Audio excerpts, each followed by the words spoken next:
जानते विस्तार से। रांची में होटवार स्थित खेलगांव हाउसिंग कॉम्प्लेक्स में अवैध कब्जे का खेल चल रहा है।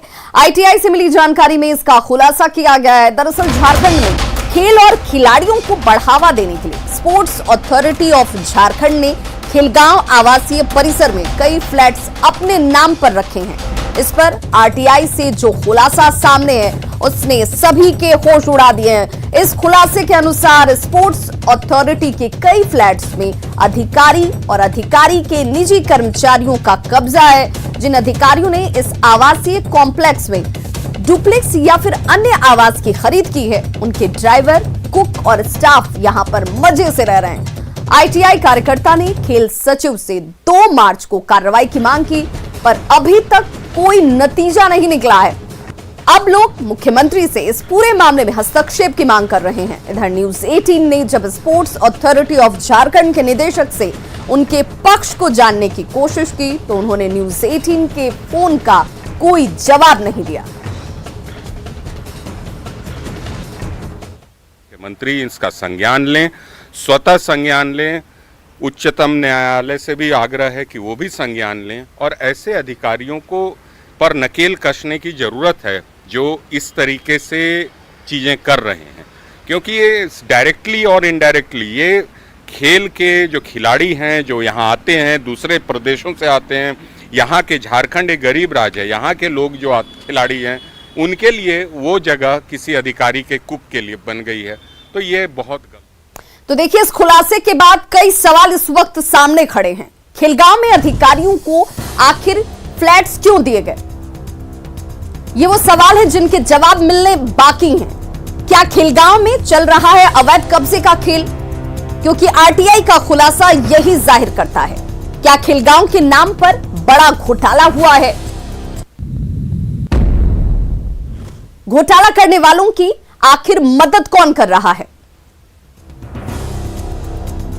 तो खेलगांव में अवैध कब्जे पर सवाल लगातार सामने। अवैध आवंटन मामले की आखिर जांच क्यों नहीं की जा रही है? जब 2 तारीख को ही जांच को लेकर सवाल उठाए गए थे तो अब तक आखिर जांच क्यों नहीं हुई? आंतरिक जांच के नाम पर क्यों खानापूर्ति मात्र की जा रही है?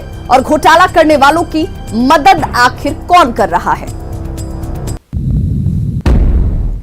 जमशेदपुर के परसुडी सीओ ऑफिस कार्यालय से महज 500 मीटर की दूरी पर भूमाफिया प्रशासन को खुलेआम चुनौती दे रहे हैं। प्रशासन ने 100 एकड़ सरकारी जमीन पर से अतिक्रमण को हटा दिया था। जो तस्वीर आपके सामने इस वक्त टीवी स्क्रीन पर है, ये वही सरकारी जमीन है जिस पर अतिक्रमण को हटाया गया था, लेकिन सिर्फ महज कुछ घंटे के बाद ही अतिक्रमण एक बार फिर से किया जाता है, कब्जा कर लिया जाता है। इसे लेकर भूमाफियाओं ने गरीबों को आगे कर दिया। आरोप है कि माफिया गरीबों को बहला फुसलाकर जमीन पर कब्जा कराए हुए हैं। भाड़ा में हाँ, वहाँ 3000 देता है भाड़ा में, तो देने नहीं सक रहा, ठेकेदार काम कर रहा है ना, तो बोल रहा हम लोग नहीं दे सकेगा आप, तो यहाँ मत रहो, इसलिए यहाँ आया है। हाँ। क्या मांग करते सरकार से? है? सरकार से क्या मांग करते? हम सोच रहा ना, सरकारी घर का सब लोग अमेट किया है, इसलिए हम भी सरकारी के घर में रहेंगे, इसलिए झुपड़ी बना दिया है। खबर खूंटी से, जहां पर नर्सिंग कॉलेज की छात्राओं के साथ छेड़खानी के मामले पर बीजेपी विधायकों ने सदन की कार्रवाई शुरू होने से पहले जमकर नारेबाजी की, जिसकी तस्वीरें आपके टीवी स्क्रीन पर इस वक्त है। खूंटी नर्सिंग कॉलेज के पीड़ितों को लेकर आवाज उठाई जाती हुई बीजेपी के मुख्य सचेतक विरंची नारायण ने आरोप लगाया है कि हेमंत सोरेन सरकार में महिलाओं के साथ दुर्व्यवहार की घटनाएं लगातार बढ़ती जा रही हैं। वहीं स्वास्थ्य मंत्री बन्ना गुप्ता ने कहा कि वे घटना की जानकारी ले रहे हैं और दोषियों को किसी भी हालत में बख्शा नहीं जाएगा। हेलो, बगैर किसी परमिशन के, बगैर किसी अनुमति के कैसे चल रहा था? सवाल नंबर 1। सवाल नंबर 2 कि यह सीधे सीधे सिर्फ और सिर्फ यौन उत्पीड़न का मामला नहीं है, यह लव जिहाद का भी मामला है। आखिर जो बबलू खान उर्फ परवेज खान है, उसकी जो गतिविधियां हैं उसकी जांच कौन करेगा? सिर्फ गिरफ्तारी से काम नहीं चलेगा, इसलिए सरकार को अविलंब जो भी लोग इसमें संदिग्ध लोग हैं, सिर्फ एक ही गिरफ्तारी नहीं, चाहे जो भी लोग संदिग्ध हैं सबको गिरफ्तार करके कड़ी से कड़ी कार्रवाई की जानी चाहिए। जानकारी यदि मिलेगी और इसकी सत्यता होगी तो सरकार निश्चित तौर पर राज्य में किसी भी ऐसे लोगों को नहीं बर्दाश्त करेगी जो समाज की समरसता को, समाज की शांति को, सद्भाव को अस्त व्यस्त करे। सरकार निश्चित तौर पर उसके साथ सख्ती से कदम उठाएगी। और विधानसभा में नेता प्रतिपक्ष बाबूलाल मरांडी ने प्रदेश में दिन प्रतिदिन मॉब लिंचिंग की बढ़ती घटनाओं पर चिंता जाहिर की। उन्होंने आरोप लगाया है कि विधानसभा में इस पर चर्चा करने के लिए विधानसभा अध्यक्ष किसी गंभीर विषय को लेकर सहमति नहीं दे रहे, जबकि ऐसे मुद्दों को लेकर सदन के अंदर बहस होनी चाहिए ताकि प्रदेश की जनता को मालूम हो सके कि आखिर हो क्या रहा है।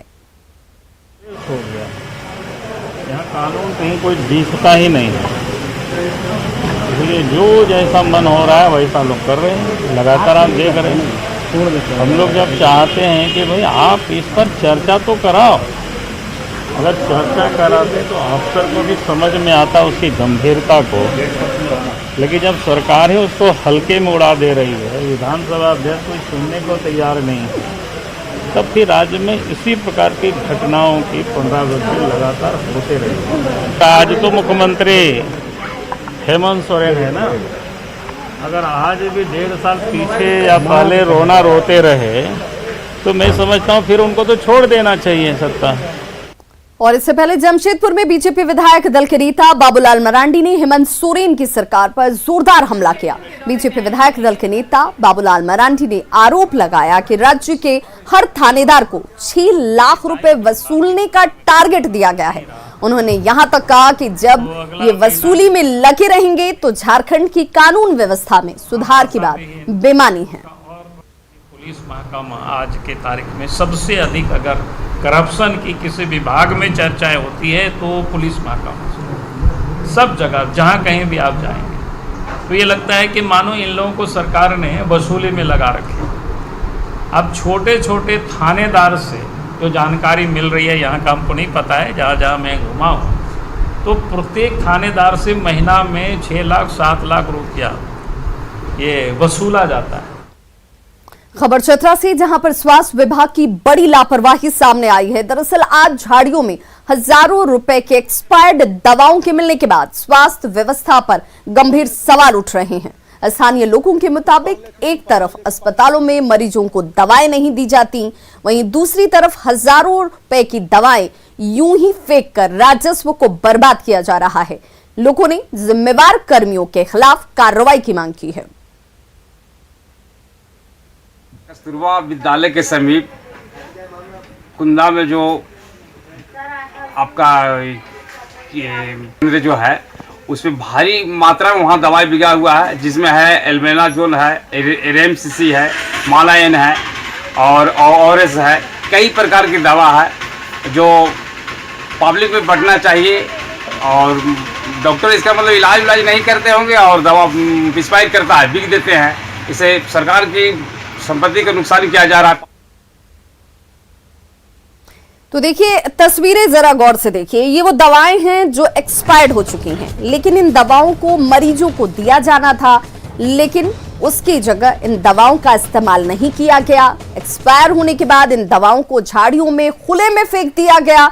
अब ऐसे में ये अंदाजा लगाना बेहद आसान है कि किस तरीके से स्वास्थ्य व्यवस्थाओं को लेकर के संजीदगी नहीं बढ़ती जा रही है। सूर्यकांत कमल सहयोगी हमारे साथ इस वक्त चतरा से फोन लाइन पर जुड़ गए हैं। सूर्यकांत, सवाल यही कि क्या कोई जिम्मेदार अधिकारी इसकी जिम्मेदारी लेने को तैयार दिखता है क्या?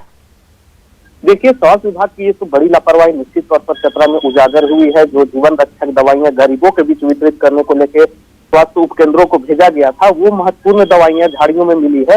और इस पूरे मामले के उजागर होने के बाद सभी स्वास्थ्य अधिकारी अपना पल्ला झाड़ने में लगे हुए हैं। जो स्वास्थ्य उपकेंद्र के सीएचओ है सुनीता टोपो, उन्होंने साफ इनकार करते हुए कहा है कि उनके यहाँ कोई भी दवा एक्सपायर नहीं हुई है। लेकिन और ये पूरा मामला जांच का विषय है कि कहां से दवाइयां आई हैं। लेकिन इस सबके बीच सबसे बड़ा सवाल ये उठता है कि अगर उनके यहाँ किसी तरह की कोई दवा एक्सपायर्ड नहीं हुई, यानी कि उससे बाहर नहीं फेंका गया, फिर ये दवाएं यहाँ पर कैसे पहुंची? निश्चित तौर पर यह बड़ा सवाल है और कहीं न कहीं उनका जो बयान है वो संदेह के घेरे में है, क्योंकि जो स्पॉट है जहां दवाइयां मिली है झाड़ियों में, वो स्वास्थ्य उपकेंद्र से महज 100 मीटर की दूरी पर स्थित है और सड़क किनारे स्थित है। ऐसे में अब जो भी दवाइयां वो नॉट फॉर सेल की हैं, जो कि सरकारी अस्पतालों को आपूर्ति की जाती है, तो कहीं न कहीं इनकी लापरवाही है, जिस पर पर्दा डालने का प्रयास किया जा रहा है। जी चलिए, बहुत बहुत शुक्रिया सूर्यकांत इस तमाम जानकारी के लिए।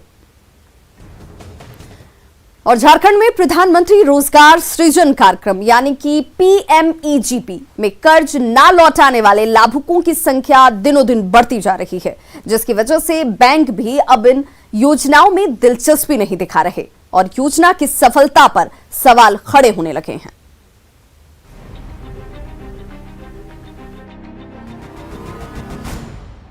स्वरोजगार को बढ़ावा देने के लिए सरकार ने प्रधानमंत्री रोजगार सृजन कार्यक्रम यानी PMEGP शुरू किया। सरकार का उद्देश्य 25 से 35% तक की सब्सिडी पर 25 लाख रुपए तक का लोन देकर युवाओं को अपने पैरों पर खड़े करना था। लेकिन झारखंड में जिन लोगों ने बैंकों से लोन लिया, उसमें से काफी लोगों ने सब्सिडी के बाद का पैसा भी बैंकों को नहीं लौटाया। नतीजा ये हुआ कि झारखंड में इस योजना के तहत दिए गए लोन में NPA का आंकड़ा 38% तक पहुंच गया। इसमें भी जिस बैंक का NPA सबसे ज्यादा बढ़ा वो पंजाब नेशनल बैंक है, जो 80% तक पहुंच चुका है। खराब नहीं है, स्कीम बहुत ही अच्छा है। सरकार का बोलो या बैंकों का बोलो, इसमें बहुत सहयोग है, सब्सिडी बहुत अधिक है, लेकिन इसको हमें कमियां हुई है। झारखंड में प्रधानमंत्री रोजगार सृजन कार्यक्रम के तहत 31 दिसंबर 2020 तक 17,109 लाभुकों का चयन हुआ। अगर अलग अलग बैंकों के लाभुक और NPA के प्रतिशत पर नजर डालें तो पता चलता है कि पंजाब नेशनल बैंक ने 3,526 लोगों को लोन दिया, जिस राशि का 80.48% NPA हो गया। दूसरे नंबर पर सेंट्रल बैंक ऑफ इंडिया है।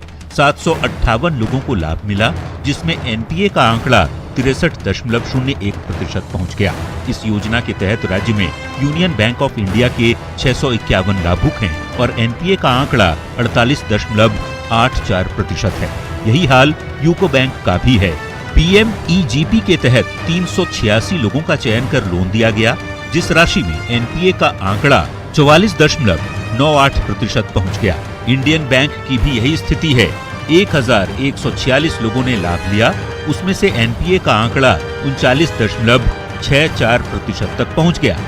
वैसे ही बैंक ऑफ इंडिया से 4,812 लोगों ने लाभ लिया, लेकिन 30% से ज्यादा लोगों ने लोन की रकम नहीं लौटाई। प्रधानमंत्री रोजगार सृजन कार्यक्रम के तहत स्टेट बैंक ऑफ इंडिया के राज्य में 3,271 लाभुक हैं, जिसमें NPA का आंकड़ा 27.93% है। SLBC के उप प्रबंधक का कहना है कि ऐसा लोन लेने वालों में जागरूकता की कमी की वजह से होता है कि लोगों ने जो लिया प्रपोजल, जो किया है, जिसको फाइनेंस किया है, वो कर नहीं पाया काम। पहले तो उनको जो आए उसी में हम लोगों ने बैंकिंग ने किया, वो अपना कुछ जैसे ट्रेनिंग भी उनको सही मिलना चाहिए था। चौंकाने वाली बात यह है कि बड़े शहरों में लोन लेने वाले लाभुक NPA की सूची में सबसे ऊपर हैं, उसमें भी रांची पहले स्थान पर है। रांची में NPA का आंकड़ा 62.48% है। गढ़वा में NPA का आंकड़ा 50.55% है। सिमडेगा में NPA का आंकड़ा 50.34% है। पलामू में NPA 49.70% है, तो धनबाद में NPA का आंकड़ा 37.04% है। 10,000 से 50,000 से और 25 लाख रुपए तक जाती है, लेकिन इसमें एक लिमिट है जहां तक कि कोलेटरल की आवश्यकता नहीं होती है, और उस लिमिट के बाद में एक सिक्योरिटी और कोलेटरल भी कुछ हद तक इसमें है। प्रधानमंत्री रोजगार सृजन कार्यक्रम में बढ़ रहे NPA के आंकड़े बताते हैं कि या तो लोन देते समय सही लाभुक का चयन नहीं किया गया, या फिर बैंकों ने रिकवरी के मामले में सुस्ती बरती। वजह चाहे जो भी हो, लेकिन इसकी वजह से नुकसान राज्य की जनता और सरकार का ही हो रहा है। लेकिन जिनको ये बात समझनी चाहिए वो बेफिक्र हैं। न्यूज़ 18 के लिए रांची से अविनाश कुमार की रिपोर्ट। तो खबरों